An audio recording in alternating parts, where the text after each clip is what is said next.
L'essentiel sur le coronavirus.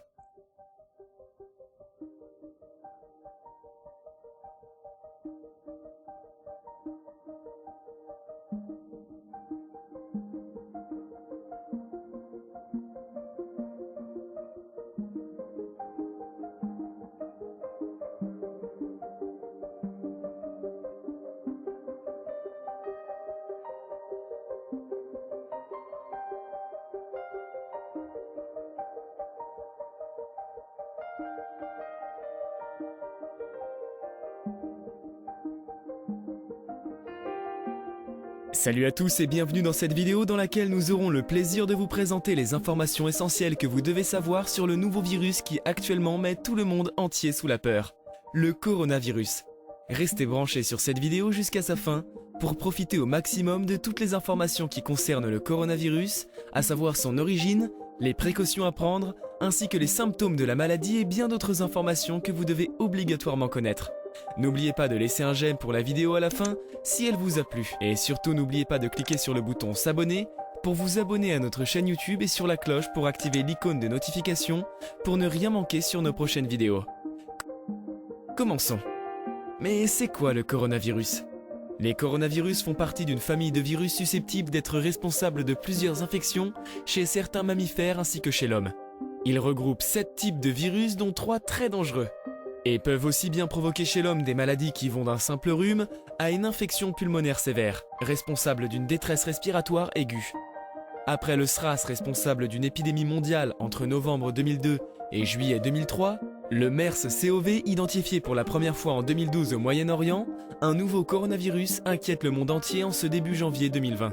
La découverte de ce nouveau coronavirus, dénommé Covid-19, en lien avec beaucoup de cas de pneumonie, a été annoncé par les autorités sanitaires chinoises et l'Organisation mondiale de la santé, l'OMS.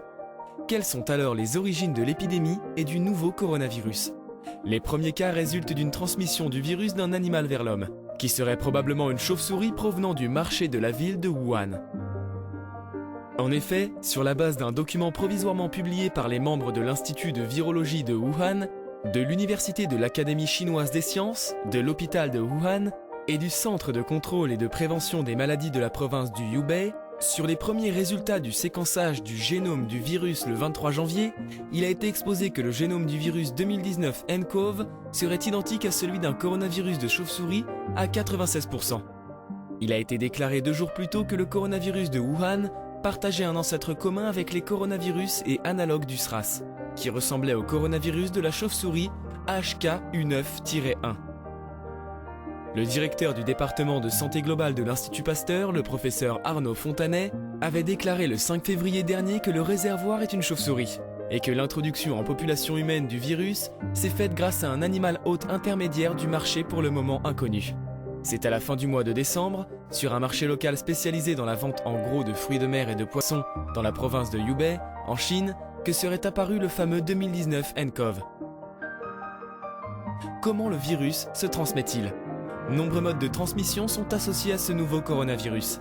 Beaucoup de chercheurs remarquent qu'ils sont plus larges que pour les coronavirus précédents, qui se transmettaient notamment par contact direct ou par les fluides expectorés par les malades, tout éternuement. Plusieurs études ont montré que la présence du coronavirus 2019 nCoV a été relevée dans 4 échantillons d'excréments sur 62 analysés, 6,5%, ainsi que dans le tube digestif, la salive ou l'urine.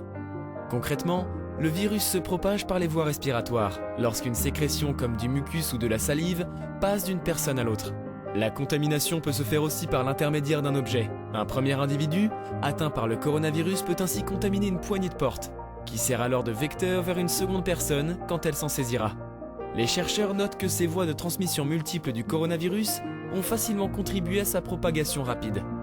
Combien de temps le coronavirus dure sur les surfaces contaminées ? Bien que de nombreuses caractéristiques du nouveau coronavirus soient ou restent inconnues à ce jour, mais que l'épidémie s'étend avec plus de 35 000 cas confirmés au 9 février 2020, les équipes de recherche sur le virus cherchent à en savoir plus sur le risque de propagation des coronavirus à l'hôpital et sur le risque de contamination croisée par l'intermédiaire de surfaces, comme les poignées de porte par exemple, ou autres surfaces fréquemment touchées. Il est à noter que les coronavirus restent infectieux sur les surfaces jusqu'à 9 jours. Une étude conduite par des chercheurs allemands a combiné les résultats portant sur les coronavirus et les conditions de leur inactivation. En effet, plusieurs études effectuées sur les coronavirus SRAS et MERS concluent que ces virus peuvent persister sur les surfaces et rester infectieux à température ambiante jusqu'à 9 jours. En moyenne, ils peuvent survivre plutôt entre 4 et 5 jours, mais les basses températures et l'humidité de l'air peuvent prolonger leur durée de vie. Des tests portant sur nombreuses solutions de désinfection ont permis de noter que les agents à base de peroxyde d'hydrogène ou d'hydrochlorite de sodium sont très efficaces contre les coronavirus. Si ces agents sont appliqués à des concentrations appropriées, ils réduisent le nombre de coronavirus infectieux. Eh bien, vous vous attendez à ce qu'on vous donne des informations sur les signes ou symptômes que ce nouveau virus peut entraîner. Voici donc. Quels sont les symptômes de la maladie ? Plusieurs études mettent en avant une multiplicité de symptômes perçus par les malades. En effet, la fièvre qui représente 87,9% et la toux 67,7% en sont les plus fréquents, bien que la fièvre ne constitue pas forcément une manière efficace de détection des malades. Seulement 43,8% des malades avaient de la fièvre lorsqu'ils ont été identifiés. Les autres ont subi ce symptôme après leur hospitalisation. L'absence de fièvre représente d'ailleurs une grande différence avec les coronavirus SRAS et MERS, pour lesquels seulement 1 à 2% des malades n'en avaient pas. En dehors de la fièvre et de la toux, on note aussi des manifestations plus variées. Les maux de tête dans 13,6% des cas, les maux de gorge dans 13,9% des cas, la diarrhée dans 3,7% des cas, les vomissements dans 5% des cas, et même quelques cas de conjonctivite, 0,9%. Ces derniers peuvent s'aggraver jusqu'à provoquer une bronchite, une pneumonie, des difficultés respiratoires, une insuffisance rénale, jusqu'au décès de la personne infectée. Il est à préciser que ces diverses manifestations ne sont pas uniques à ce coronavirus, et que sans contact avec des personnes qui se sont rendues en Chine ou ont été en contact avec des malades, les raisons de s'inquiéter sont plutôt faibles. Comment faire le diagnostic ?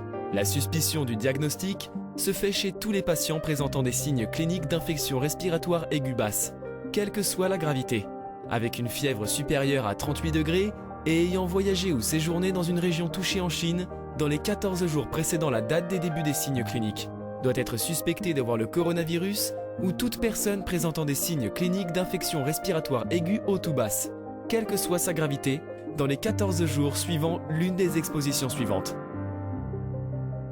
Un contact étroit d'un cas confirmé d'infection au nCoV pendant que ce dernier était symptomatique. Une exposition identique à celle d'un cas confirmé. Toute personne ayant travaillé ou ayant séjourné dans un hôpital dans lequel un cas d'infection au nCoV a été confirmé. Ou toute personne ayant visité ou travaillé dans un marché d'animaux vivants dans une région touchée en Chine. Notons que tout contact étroit est une personne ayant partagé le même lieu de vie que le cas index lorsque celui-ci présentait des symptômes. Par exemple, famille, même chambre, ou ayant eu un contact direct, en face à face, à moins d'1 mètre du cas possible ou confirmé au moment d'une toux, d'un éternuement ou lors d'une discussion, flirt, ami intime, voisin de classe ou de bureau, voisin du cas dans un transport collectif de manière prolongée, en l'absence de mesures de protection efficaces, précaution standard plus air plus contact. Comment prévenir le coronavirus ? Pour réduire le risque d'infection par un coronavirus, les autorités sanitaires préconisent de suivre certains conseils. Se laver les mains régulièrement avec du savon pendant au moins 20 secondes. Tousser et éternuer dans un mouchoir à usage unique. Éviter de se toucher les yeux, le nez ou la bouche. Existe-t-il un traitement ? À l'heure actuelle, il n'existe encore aucun traitement pour venir à bout du coronavirus. Si des signes d'infection se manifestent chez une personne ayant été en Chine dans les 14 jours précédant les symptômes, un diagnostic établi sera confirmé par un examen biologique.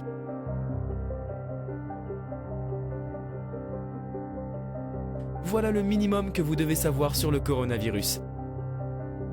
J'espère vraiment que cette vidéo vous a plu.